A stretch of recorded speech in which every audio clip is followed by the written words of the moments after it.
Amém? Glória a Deus. Quantas bênçãos, quantas são. Esse hino realmente fez parte da minha infância, da minha história, e com certeza fez parte também de muitos aqui. Estou feliz de estar aqui com vocês para compartilhar mais um pouco daquilo que Deus tem feito na nossa vida como igreja, como comunidade, e entendendo também um pouco sobre a adoração. Essa proposta que nós queremos trazer desde o começo de setembro é ser e fazer, engajados na adoração e comprometidos com o serviço. Já é algo que está nascendo no nosso coração como pastores e também está dentro da vivência da igreja nos últimos dias. Nós estamos aprendendo que a adoração ela é um impacto que é gerado em nossas vidas e além daquilo da nossa casa, dos nossos relacionamentos. Nós ouvimos sobre a verdadeira adoração, o pastor Fábio trouxe isso no primeiro domingo, falando sobre a história da mulher samaritana em João 4, quando Jesus está ali com a mulher samaritana e ali eles têm uma conversa e ali ele trata sobre essa questão, sobre o que o Pai procura adoradores que o adorem em espírito e em verdade. E depois ele trouxe também a expressão de reverência e temor com o Salmo 63 de Davi, onde Davi derrama o seu coração a respeito de como Deus é importante na sua vida e como a adoração faz com que ele caminhe na sua jornada para descobrir e saber quem Deus é e como Deus pode trabalhar no seu coração. Mas como igreja de Cristo, nós queremos continuar levando a adoração, essa adoração não somente aqui, comunitária, aqui na nossa igreja, aqui nos locais onde nós nos reunimos, mas também levar essa adoração que seja parte do nosso cotidiano, nas nossas ações. Ou seja, vivemos uma adoração como estilo de vida. A adoração bíblica ela tem a ver, sabe com o quê? Com uma resposta que nós damos para Deus.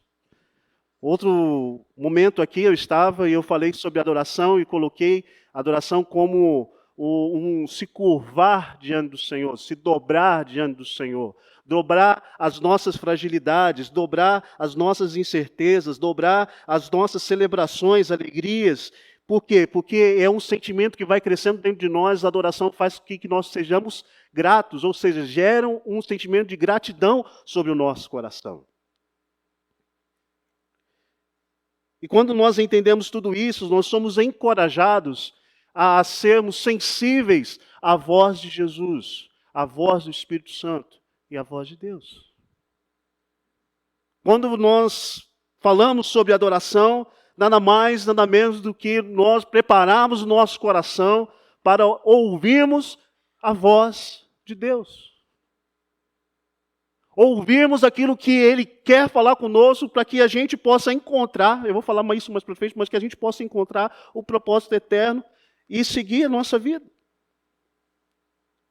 Com isso, contamos com a ajuda do Espírito Santo, que nos conduz sempre a entender e a melhorar a nossa visão com relação à adoração.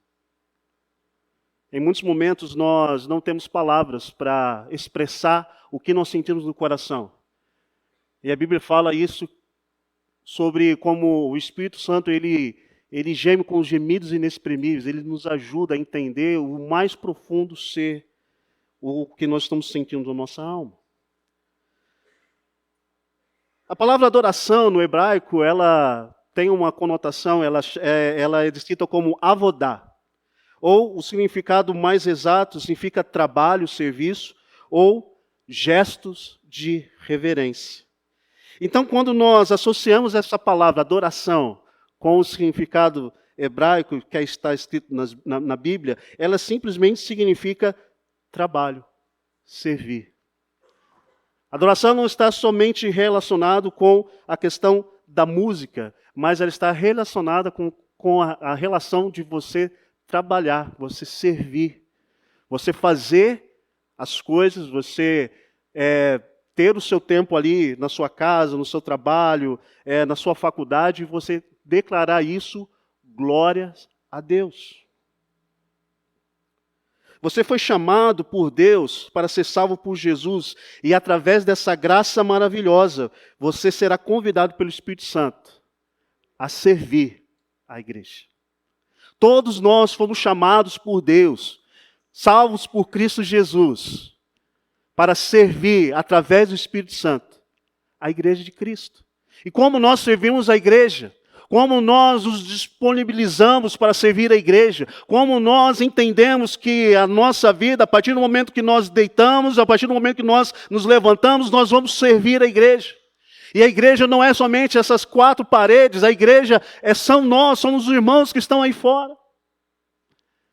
Esse é o nosso grande desafio como adoração ao Senhor. É muito gostoso que nós estamos aqui reunidos, louvando ao Senhor, os instrumentos estão todos em harmonia, as vozes estão em harmonia, nós levantamos as nossas mãos e nós adoramos ao Senhor. Mas quando nós saímos dessa porta para fora, quando nós chegamos à nossa casa, ou quando nós estamos no trânsito, ou quando estamos no trabalho, ou quando nós estamos numa reunião, onde nós precisamos em algum momento, ou todo momento, dar glória a Deus. Mas para que a gente possa entender esse nível de adoração como estilo de vida, a gente precisa entender alguns movimentos. E eu quero que você abra a Bíblia comigo em Isaías, capítulo 6. E esse vai ser o nosso texto base para hoje. Isaías, capítulo 6. E nós vamos ler a partir do versículo 1 ao 8. Isaías, capítulo 6, versículo do 1 ao 8. Diz assim: no ano que o rei Uzias morreu, eu vi o Senhor assentado no trono alto e exaltado, e a aba de suas vestes enchia o templo. Acima dele estavam serafins, cada um deles tinha 6 asas, com 2 cobriam o rosto, com 2 cobriam os pés, e com as 2 voavam. E clamavam uns aos outros: Santo, Santo é o Senhor dos exércitos. A terra inteira está cheia da sua glória. Ao som das suas vozes, os batentes das postes tremeram e o templo ficou cheio de fumaça. Versículo 5. Então gritei: ai de mim, estou perdido, pois sou um homem de lábios impuros e vivo no meio de povos de impuros lábios. E os meus olhos viram o Rei, o Senhor dos exércitos. Logo, um dos serafins voou até mim, trazendo uma brasa viva, que havia tirado do altar com uma tenaz. Com ela tocou a minha boca e disse: veja, isto tocou os seus lábios. Por isso a sua culpa será removida e o seu pecado perdoado. Versículo 8. Então ouvi a voz do Senhor, conclamando: quem enviarei? Quem irá por nós? E eu respondi: eis-me aqui, envia-me. Oremos. Deus, em nome de Jesus, nós lemos aqui uma porção da Tua palavra e entendemos que essa palavra é o Senhor que está falando conosco. É o Senhor que inspirou esse homem a escrever e a relatar tudo o que foi dito aqui. E nesta hora, Senhor, nós queremos derramar o nosso coração, abrir o nosso coração, para que o Teu Espírito conduza, Senhor, nessa reflexão, nesta manhã. Em nome de Jesus. Amém. Para que nós possamos ter uma adoração como estilo de vida, a gente precisa ter esses movimentos, como eu falei.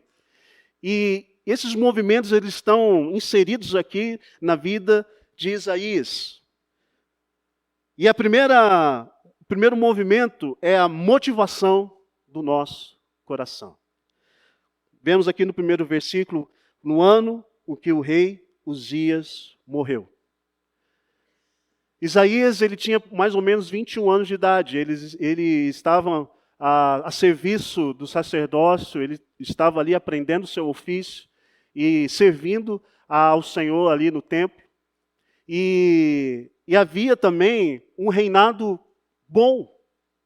Uzias havia assumido o trono aos 17 anos de idade. E como ele era um homem íntegro ao Senhor, e ele começou a colocar a casa em ordem. Tanto colocou a casa em ordem, como se tornou uma potência econômica na época. E seu exército, ele era temível aos povos aos arredores. Então, existia naquela época de Uzias uma certa confiança no seu reinado. Estava totalmente estável, economicamente, belicamente, vamos dizer assim. Então, todos tinham uma confiança no seu rei. Mas, como sempre, o coração do homem é enganoso. Uzias, ele começa a experimentar algo e Deus o toca com uma lepra. E ali ele começa a padecer e ele sofre, e o reino começa também a padecer, porque começa a olhar um líder, que era um bom líder, que estava fazendo escolhas boas, mas ele começa a adoecer e ele morre. E então, o que acontece? O povo começa a ficar desestabilizado. E não somente só o povo, mas Isaías, aquele que estava à frente do templo, aquele que era o líder religioso, aquele menino que de 21 anos começou a olhar tudo isso, e qual será o meu futuro? Parentes, alguns estudiosos dizem que Uzias ele era primo de Isaías. Então, né, quem que vai assumir vai me mandar embora. Fechamos os parênteses aqui. Então havia uma preocupação em Isaías, porque assim, ele não sabia certamente o que aconteceria com o futuro dele. E qual era a motivação de Isaías naquele momento de assumir a liderança religiosa daquela nação. E de repente a Bíblia nos mostra, a Bíblia nos relata que no ano que morreu o rei Uzias, havia algo no coração de Isaías que começou a se desestabilizar. E a motivação do coração dele, qual seria as condições? Às vezes a gente fica pensando sobre os nossos dias, trazendo para os nossos dias o que nós temos no coração, o que nós estamos firmando, qual é os nossos medos, para poder elevar ao Senhor uma adoração. Hoje estamos envolvidos com tantas coisas como mercado de trabalho, educação dos filhos, projeto de vida saudável, dentre outros que não damos devido valor à real motivação. O porquê que eu estou fazendo isso? Ou para que eu estou fazendo isso? Simplesmente para que eu possa ter um status no Instagram, ou para que eu possa ter uma vida estável, para que as pessoas possam me olhar e falar assim, aquele ali teve sucesso. Qual é a verdadeira motivação do nosso coração? Se nós aprendemos que quando a adoração ela tem a ver com o trabalho, e o trabalho de glorificar a Deus. Ou seja, tudo aquilo que nós fazemos tem glorificado ao Senhor? O seu trabalho tem glorificado ao Senhor? O seu relacionamento com o seu esposo, com seus filhos tem glorificado ao Senhor? Os seus relacionamentos na sua família, com os seus tios, primos, tem glorificado ao Senhor? O seu dia a dia no trânsito tem glorificado ao Senhor? Responda para você mesmo, não precisa falar para mim não.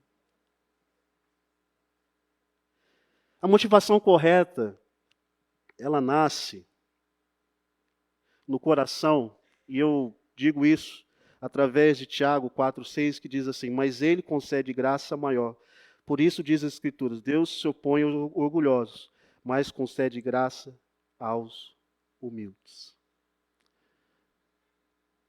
A nossa adoração, ela começa com a nossa motivação de glorificar o Senhor, de bendizer o seu nome. Ao levantarmos, eu sei que é difícil a gente fazer esse exercício, mas entender que agradecer ao Senhor por estar se levantando, agradecer ao Senhor por ter uma cama, agradecer ao Senhor por ter algo, é algo louvável e algo que glorifica a Deus. Eu, durante alguns anos, eu tive o privilégio de estar na missão, e uma coisa que meu pai fazia muito, e minha mãe também, eles oravam, eu tinha um intercessor muito forte em casa, eram eles, meus pais. Mas a oração que o meu pai mais fazia é que o Senhor não permita que meu filho durma no chão, que sempre tenha alguma cama para que ele possa dormir. Era uma oração simples, mas era uma oração que Deus ouvia sempre. Uma vez estávamos indo para Mato Grosso do Sul, ali para as aldeias indígenas, e estávamos chegando ali em Aquidauana. Chegamos a Aquidauana, passou mais um tempo, fomos ali para a aldeia Água Branca, e quando nós chegamos lá, a preocupação era, aonde ele vai dormir? Porque nós estamos retornando, nós estamos visitando as tribos lá. E aonde o Alan e a Monique vão dormir? Porque eles sabiam, já me conheciam, já tinha ido lá. E eles falaram assim, o Alain é grande e a gente não tem cama para ele aqui. E eu falei, gente, está tudo bem, está tranquilo. E só que a minha surpresa é que quando eu cheguei lá, eles montaram uma cama, eles fizeram uma cama de madeira do meu tamanho. E disse que a aldeia toda ficou lá olhando e falou, nossa, nós fizemos uma cama, porque lá eles dormem em rede. Nós fizemos uma cama. Quando eles olharam assim, esqueceram o colchão. Aí disse que foi uma correria, correndo para lá e para cá, disse que foi até em Campo Grande comprar o colchão para que a gente chegasse lá. E quando eu vi aquilo, eu agradeci ao Senhor. Eu falei assim, olha Deus, que esse momento que eles fizeram, né, como irmãos em Cristo, mas que possa isso ser para a glória de Deus. Eles estavam adorando ao Senhor na excelência que eles estavam vivendo. E eu pergunto para você, como Isaías também tem perguntado aqui sobre isso, no ano que o rei Uzias morreu, como é que ficou o coração? O que tem marcado nossos dias hoje? O que tem te marcado? Quais são as marcas que a vida te deu e essas marcas estão fazendo você glorificar o Senhor ou estão fazendo você não dar glória a Ele? Quais são as marcas? Isaías entendeu que a motivação dele estava errada. Isaías entendeu que o serviço dele no templo, mesmo como um sacerdote de uma grande nação, estava errado. Porque a sua motivação não estava correta. E ela precisava estar em Deus. Porque no versículo seguinte, ou na continuidade do versículo, diz assim, que eu vi o Senhor. E continua, num alto e exaltado trono, e a aba de suas vestes enchia o templo. Acima deles estavam serafins, com cada um deles tinham 6 asas, com 2 cobriam o rosto, com 2 cobriam os pés, e com 2 voavam. Se Isaías entendeu que a adoração dele precisava passar e precisava ser ajustado na motivação do coração dele, o segundo movimento é sobre a santidade ao Senhor. A santidade ao Senhor. Isaías viu algo extraordinário. Ele relata o trono, a glória, a grandeza. É uma visão deslumbrante e ao mesmo tempo assustadora. E a forma como Deus, através dessa visão, enchia o ambiente, era tenebroso. E Isaías ele começa a perceber que a santidade dele precisava também ser ajustada. A santidade precisava ser colocada em prumo. E quando nós falamos de santidade ao Senhor, nós estamos falando de 3 coisas. Temor. O autor a qual esse livro eu usei para fazer o esboço dessa pregação, Adoração, nota 10, de Valmir Vieira, ele dá uma explicação dessas asas que esses serafins têm. Ele traz um significado. E o primeiro significado dessas asas que cobriam o rosto fala sobre temor. Quantos de nós deixamos de ter temor ao Senhor?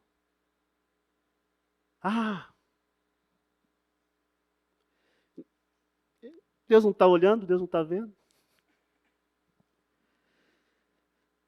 Para onde nós estamos olhando? Qual é a nossa perspectiva das coisas? Às vezes eu ouço, né, em alguns momentos, nada a ver.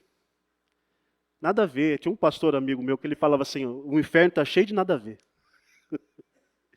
Nada a ver. Não, isso aí não passa. A gente precisa entender que os nossos olhos precisam passar por essa revisão da santidade ao Senhor. Para onde você tem olhado?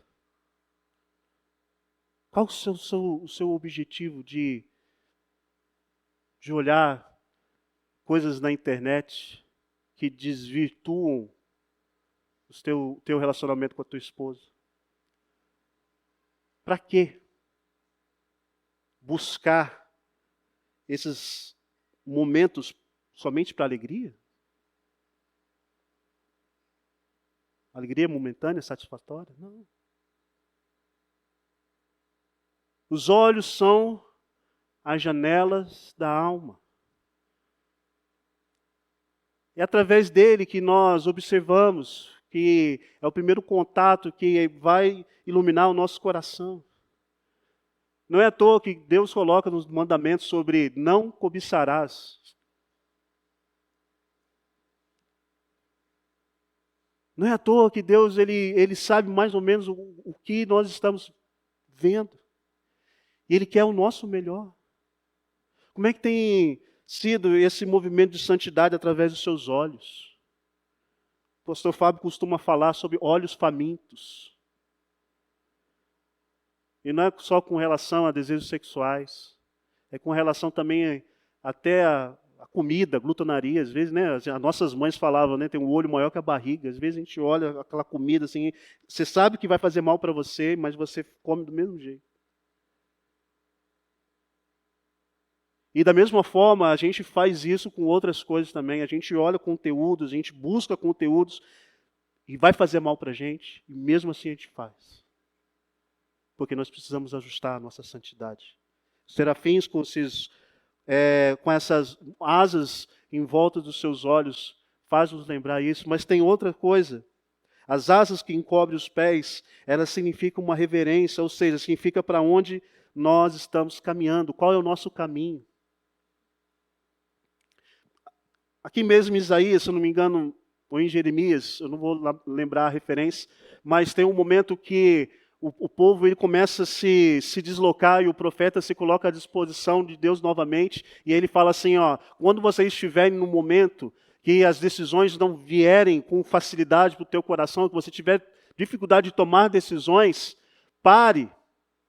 Ele até fala assim, nas encruzilhadas da vida, pare e pergunte para o bom caminho. Ali, o profeta já está dizendo sobre qual o caminho que nós devemos trilhar. Lâmpada para os meus pés é a tua palavra e luz para o meu caminho. Aonde você quer chegar? Aonde você quer colocar o seu coração? Jesus, conversando com os seus discípulos, ele começa a trazer algo interessante. Ele fala assim, largo é o caminho. E muitos passam por ele, porque é fácil. Atalhos. Mas o caminho que leva à vida, ele é estreito. Ele é difícil. Porque vai trabalhar com renúncias, vai trabalhar com temor, vai trabalhar com referência. A gente precisa ter reverência diante do Senhor. Precisamos tomar esse cuidado e ajustar a santidade dos nossos corações. E as asas que voavam, elas significam aonde nós servimos, aonde nós andamos, ou colocamos as nossas expectativas. Por onde você tem servido, você foi chamado por Deus para ser salvo por Cristo pela graça do Cordeiro, para que você pudesse ser guiado pelo Espírito Santo para servir, mas servir com excelência e servir com santidade. Nós precisamos ajustar esse foco e entender que esse movimento, ele precisa ser parte da nossa vida como um estilo de adoração nos nossos dias. O terceiro movimento que eu entendo aqui é a intercessão.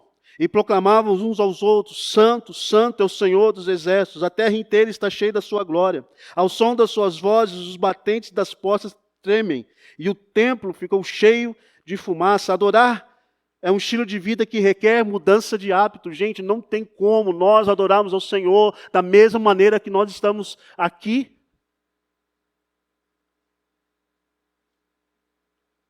Não há mudança de adoração se a gente não se coloca à disposição de renunciar à nossa vida, de sacrifício, para que possamos entender,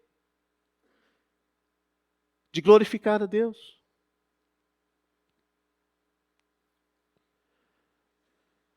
A intercessão, ela é importante sobre nós, porque ela não fala de algo que é sobre nós, mas a intercessão nos faz assumir um compromisso com a dor do outro. A intercessão nos faz assumir um compromisso com a dor do outro. Moisés, quando o povo estava lá lutando, e ele percebe que quando ele levanta suas mãos, o povo prevalecia, mas quando ele abaixava suas mãos, o povo perdia. Intercessão pelo outro. Esther, ali diante do rei, o seu povo ia ser dizimado. Ela se coloca em intercessão e ela consegue salvar o seu povo, se colocando no lugar do outro. O próprio Jesus, na sua oração, que ele intercede pelos discípulos e por cada um de nós. Pedro na prisão, a igreja estava aonde? Orando, intercedendo. O que aconteceu? Pedro estava lá na prisão, de repente as portas se abriram. As portas se abriram, porque não era só uma porta que prendia Pedro, eram várias. E Pedro sai da prisão. A intercessão, quando nós colocamos o nosso coração e começamos a interceder pelas pessoas, há um gerar da adoração ao Senhor nisso, e a gente começa a entender que não é sobre só nós, mas sobre o outro, e é sobre a igreja de Cristo que está espalhada por toda a terra. Quantas vezes nós, como igreja, ouvimos de pessoas que estavam passando por necessidades, e nós colocamos os nossos joelhos, nós dobramos os nossos joelhos, nós começamos a orar, e milagres aconteciam, e pessoas eram curadas, pessoas eram restabelecidas. Quantas vezes você, em sua trajetória, já viu pessoas sendo libertas por Cristo através da intercessão? E tudo isso tem a ver com adoração.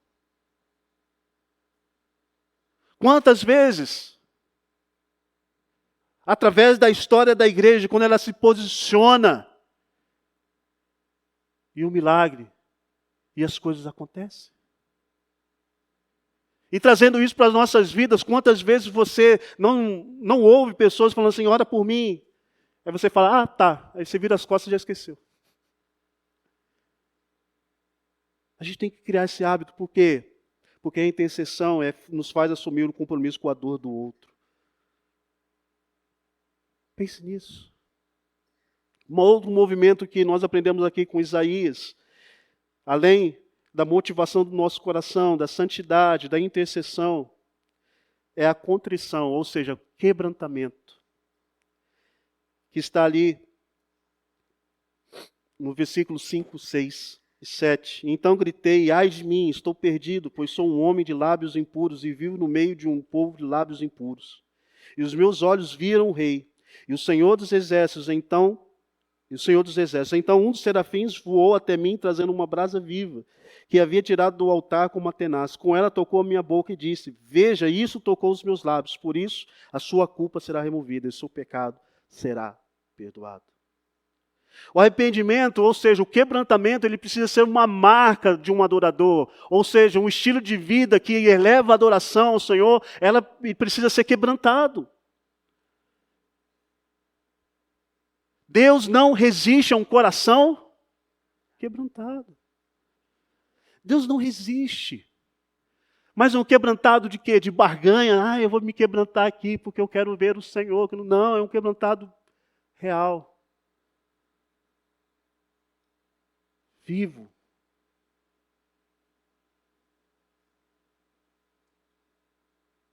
Das vezes que, da jornada da nossa trajetória, coisas aconteceram que nos fazem ficar quebrantado. E a música, às vezes, faz isso conosco.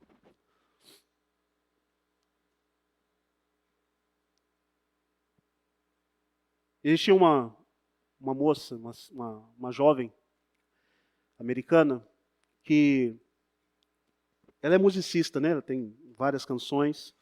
E ela casou, e ela foi morar longe da sua família. E nesse novo começo de casamento, eles passaram por muitos desafios financeiros, e eles acabam morando num trailer, e ela fica grávida do primeiro filho, o marido estudando, trabalhando, ela longe da família, e ela não conseguia ter ali os seus momentos com Deus, e ela estava sufocada, e ela estava passando por tantas privações.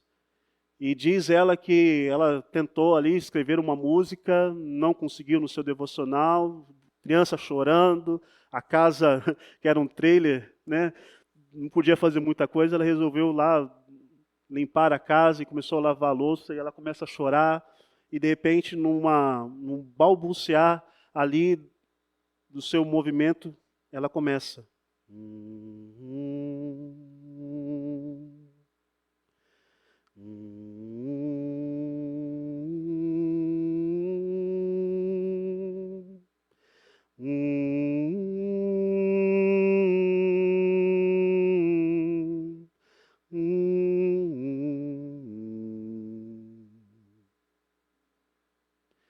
E nasce a canção. Te amo, ó Deus, e com minha voz te adorarei,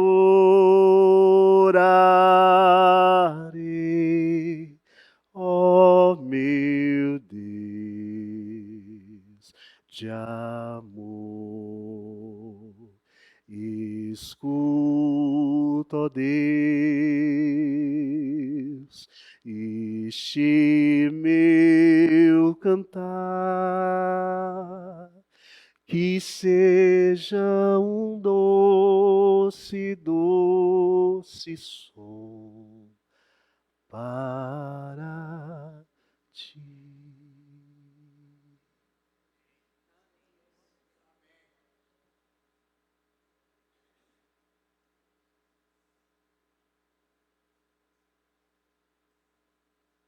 Nós não sabemos o que se passava no coração dessa mulher. Mas o Espírito Santo sabia. E ela não conseguia fazer ali isso devocional, e ela começa ali a fazer suas tarefas domésticas, e ali ela começa a ter esse encontro com Jesus. Anos mais para frente, essa música, ela correu o mundo. E ela estava num pequeno grupo, e tinha uma criança que estava chorando muito. E ela ficou aflita pela mãe e foi lá tentar ajudar, mas quando ela chegou, a mãe estava tentando ninar a criança, e ela começou a cantar essa música. Essa moça olhou assim, não ajudou a mãe, e a criança começou a acalmar, e ela começou a entender o propósito dessa música, que era glorificar a Deus. Lavando uma louça, fazendo algo ordinário, mas que se tornou algo extraordinário nas mãos de Deus. Através de um quebrantamento.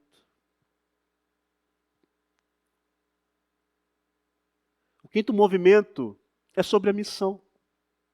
Então ouvi a voz do Senhor conclamando: quem enviarei? Quem irá por nós? E aí Isaías, ele entende. E eu respondi: eis-me aqui, envia-me. Eis-me aqui, envia-me. Se nós quisermos ter um estilo de adoração, nós precisamos ajustar a motivação do nosso coração, ajustar a nossa santidade, interceder por pessoas, sermos quebrantados. E assim, nós vamos estar preparados para a missão. Porque Deus nos convida a fazer junto com Ele a sua missão. Deus nos convida a fazer junto com Ele. Ele não é um Deus que nos faz andar por aí desgarrados. Deus é um Deus que anda junto com a gente e faz com que a missão dele se torne a nossa, mas com Ele do lado. Não se esqueça disso. Ele está com você. Se você entendeu a missão de Deus e você fala que é difícil, Ele está com você. E a adoração, ela traz muito disso. Para que a gente possa praticar essa adoração como estilo de vida, a gente precisa primeiro sondar o nosso coração. Como é que está o teu coração?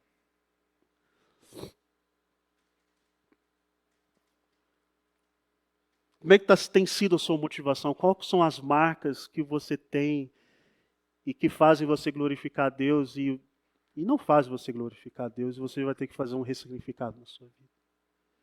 Som do teu coração. Olhar para dentro de você é um exercício difícil? Mas é um exercício que precisa ser feito.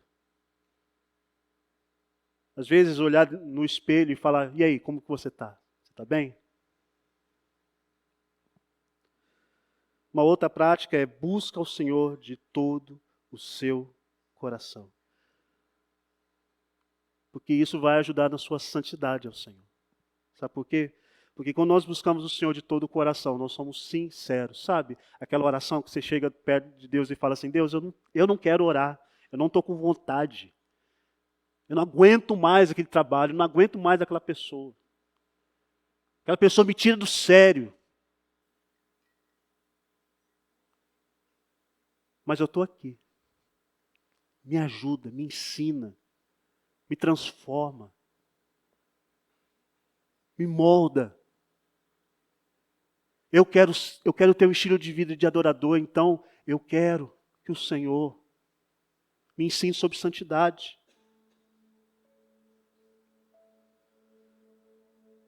Faça uma lista de oração, se você não fez, faça. Coloque lá nomes de pessoas. Plano de tal, ora por mim, vou orar por você. O que você precisa? Isso. Coloca lá, passa um tempo. E aí, deu certo? Não, está quase. Fica firme no Senhor. Tão gostoso quando nós encontramos com alguém e fala assim, nossa, eu orei por você, está tudo certo. A pessoa fica assim, nossa, quantas vezes eu pedi oração por alguns irmãos e passou algum tempo, a pessoa veio, olha, eu orei por você. Como é que você está? Tá tudo certo. Não, ainda não deu certo. Porque isso faz com que a gente fique mais leve na caminhada. Uma outra prática é confesse seu pecado. Tem alguém para compartilhar suas lutas? Tem alguém? Não escolhe o Instagram não para colocar suas lutas. Escolhe alguém. Alguém maduro. Alguém que tem uma fé firmada no Senhor. Que olhe nos seus olhos. E tenha coragem de falar assim, olha, você está errado.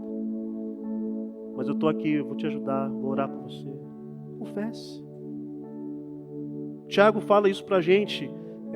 Confesse seus pecados ao Senhor para que você seja curado. E confesse os pecados uns aos outros para que você possa ser... Não, confesse ao Senhor os seus pecados para que você possa ser perdoado. E confesse os pecados uns aos outros para que você possa ser curado, transformado.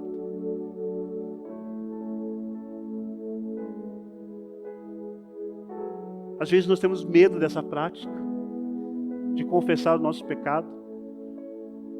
Mas faça esse exercício. Procure pessoas maduras na fé, para que você possa fazer isso. Por último, se envolva no serviço do reino. Se envolva. Você pode se envolver em tantas áreas aqui na igreja. Tem coral, tem o ministério de som, tem a multimídia, tem o louvor, tem estacionamento, tem projeto bonecas. Tem o Primeira Kids. Não é à toa que nós vamos ser e fazer, engajados na adoração. A adoração como estilo de vida é servir ao Senhor. Nesse livro, o Valmir fala que toda igreja devia ter uma placa escrita assim: entre para adorar e saia para servir.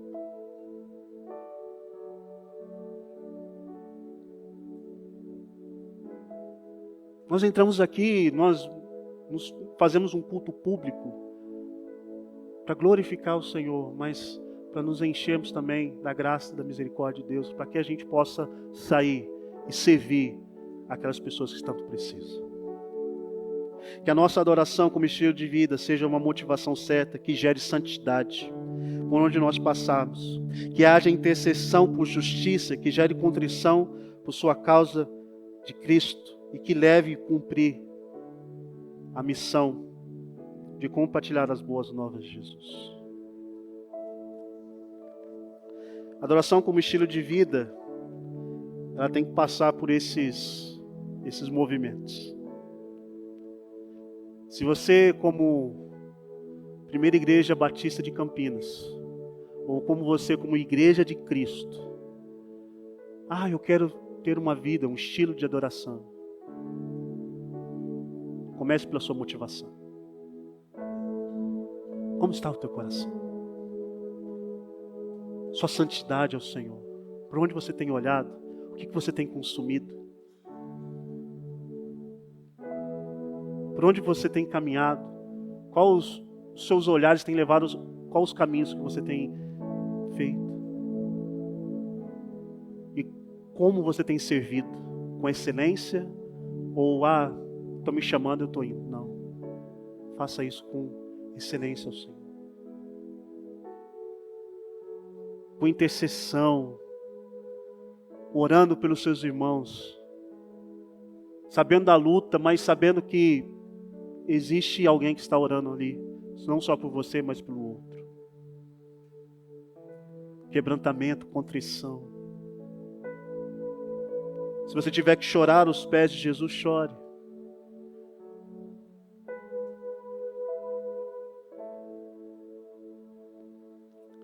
Para que você possa fazer a missão aonde quer que você estiver.